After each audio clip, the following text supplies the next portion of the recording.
Targeted info کے معزز دوستو السلام علیکم ناظرین، پاکستان اور اسرائیل دو ایسی ریاستیں ہیں جو ایک نظریے پر بنی ہے، پاکستان اسلام کے نظریے پہ اور جبکہ اسرائیل یہودیت اور سمونیت کے نظریے پہ۔ ویڈیو میں مزید آگے بڑھنے سے پہلے آپ لوگوں سے چھوٹی سی گزارش ہے کہ ہمارے چینل ٹارگیٹڈ انفو کو سبسکرائب کریں، ساتھ موجود بیل کے بٹن کو بھی دبا دیں تاکہ ہماری ہر نئی آنے والی ویڈیو کا نوٹیفیکیشن آپ کو فوراً مل جائے۔ یہ دونوں نظریات ایک دوسرے کا الٹ ہے اور ان کا ٹکراؤ ہمیشہ ہر دور میں رہا ہے۔ قیام پاکستان کے حوائل میں ہی اس بات کا اعلان کر دیا گیا تھا کہ پاکستان کبھی اسرائیل جیسی متنازع مملکت کو تسلیم نہیں کرے گا، اور یہ الفاظ کسی اور کے نہیں بلکہ بابائے قوم قائد اعظم محمد علی جناح کے تھے۔ اول دن سے ہی اسرائیل پاکستان سے خائف تھا اور پاکستان کا وجود اس کے لیے باعث تسلیم نہیں تھا۔ پاکستان کے پہلے وزیر اعظم لیاقت علی خان کو ایک بڑی رقم بطور امداد پیش کرنے کا لالچ دیا گیا تھا، جو کہ اس وقت اربوں کی مالیت تھی، اور شرط رکھی گئی تھی کہ وہ صرف ایک بار اپنی زبان سے اسرائیل کو تسلیم کرنے کا اعلان کر دے۔ لیکن لیاقت علی خان نے اس وقت بڑی سختی سے یہ بات واضح کی تھی کہ ایسا ہونا کسی صورت میں ممکن نہیں ہے، پاکستان کبھی اسرائیل کو تسلیم نہیں کرے گا۔ اب یہاں سوال یہ اٹھتا ہے کہ آخر اسرائیل کو ایسی کیا آفت آن پڑی تھی کہ ساری دنیا کو چھوڑ کر اسرائیل پاکستان سے ہی خود کو تسلیم کروانا چاہتا تھا؟ یہ بہت ہی اہم سوال ہے۔ خواتین و حضرات، پاکستان بننے کے چند سال بعد اسرائیل کے وزیر اعظم نے اسرائیلی قوم کو مخاطب کر کے کہا تھا کہ تمہیں عربوں سے کوئی خطرہ نہیں، تمہیں خطرہ صرف پاکستان سے ہے، پاکستان کے وجود کو مٹانا ہوگا۔ یہاں سوچنے کی بات یہ ہے کہ آخر اس وقت ایک غریب اور پریشانی مسائل سے گھرے لٹے پٹے ایک ملک سے کسی کو کیا خطرہ ہو سکتا تھا؟ اس وقت پاکستان کے پاس کوئی اتنے جدید ہتھیار بھی نہیں تھے، نہ ہی ایٹم بم کا تصور تھا۔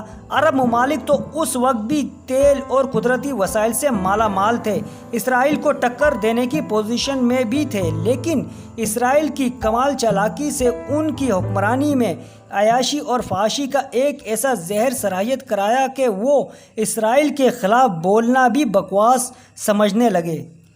انہیں یہودیوں اور بیرونی کمپنیوں اور سرمایہ کاری کے ذریعے دولت کے ریل پیل میں لگا دیا گیا کہ جہاں اب انہیں ان چیزوں سے دوری موت سے کم نہیں لگتی۔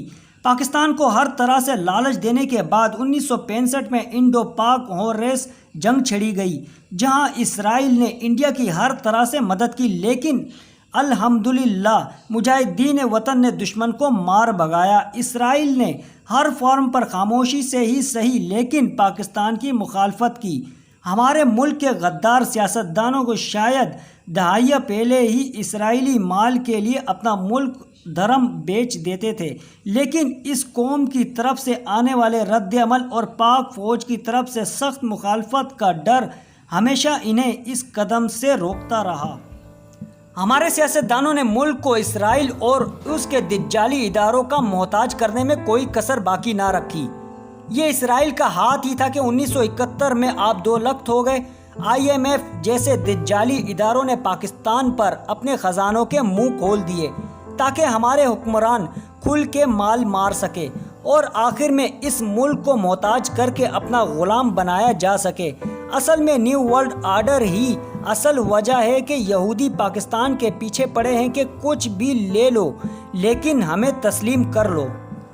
نیو ورلڈ آرڈر ایک ایسا نظریہ ہے جو کہ ایک مذہب ہے جس میں صرف دجال کی حکمیت ہے اور یہودی جو چاہے وہ ہی ہو۔ اس ورلڈ آرڈر کے تحت دنیا کے ہر ملک کو اس کے تابع ہونا ہوگا اور دنیا کے ہر ملک کو اپنے آئین اپنے مذہب سے دستبردار ہونا ہوگا۔ ساری دنیا کا صرف ایک ہی مذہب پر اتفاق ہوگا، بدلے میں دنیا جہاں کے خزانے آپ کے قدموں میں ہوں گے، اور وہی کچھ ہوگا جو دجال اور اس کے چیلوں کی جو مرضی ہوگی۔ اب سوال یہ ہے کہ پاکستان کے لیے اسرائیل کو تسلیم کرنا کیوں ناممکن ہے؟ اگر مان کے چلے کہ پاکستان اسرائیل کو بطور ریاست تسلیم کر لیتا ہے تو پھر جھگڑا آخر کس بات کا ہے؟ کیا ہمارے مقتدر حلقوں میں بیٹھے لوگ نہیں جانتے کہ ہر سازش کے پیچھے کون ہے؟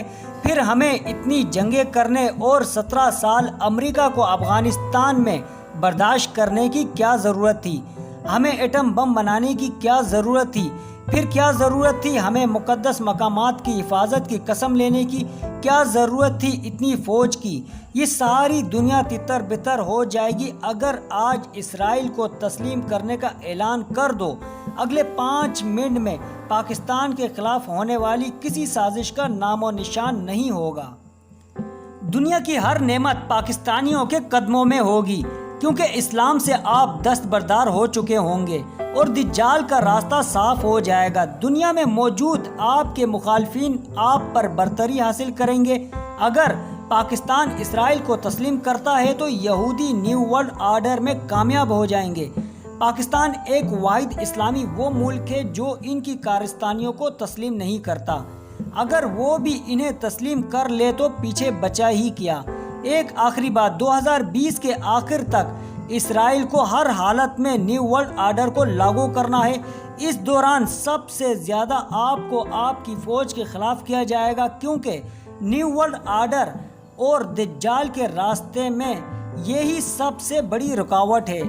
یہی وہ ملک یعنی پاکستان ہے جو اقوام متحدہ میں اسرائیل کی مخالفت میں قرارداد پیش کرتا ہے اور اسرائیل کو آنکھ دکھاتا ہے۔ اس لیے دوستو، چند ایک اداروں کے سبب ملک سے مایوس مت ہونا۔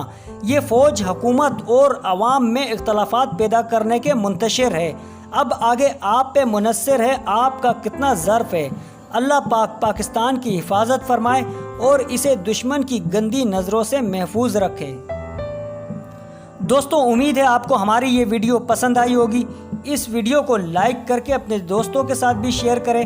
پھر ملیں گے دوستو اپنی اگلی نئی ویڈیو میں، تب تک کے لیے اللہ حافظ۔